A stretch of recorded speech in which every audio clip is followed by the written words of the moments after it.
Amen, amen, amen. And that's why, here in LCCC, we're so blessed to have this, theme to love God and love others. Because a lot of people nowadays, are losing their hope. Losing their hope in terms of, transformation, losing their hope in life, whether they will have, a bright future or not, whether they will change or not. That's why we are so blessed to have this church in the community. We have this, three themes: gather or strategy, gather, grow, and go. Yung to love God and love others. Ito po, meron po tayo dito sa LCCC, yung tatlong G. Sabihin nga po natin gather. Sabihin nga po natin grow.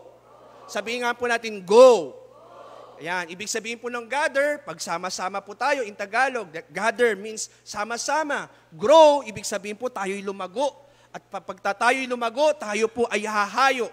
Ayan, pakisabi nga po, sama-sama, lalago, hahayo. Ayan, yan po yung ibig sabihin po, no? Kaya po, kailangan natin na mahalin ang Diyos para mahalin po natin yung iba.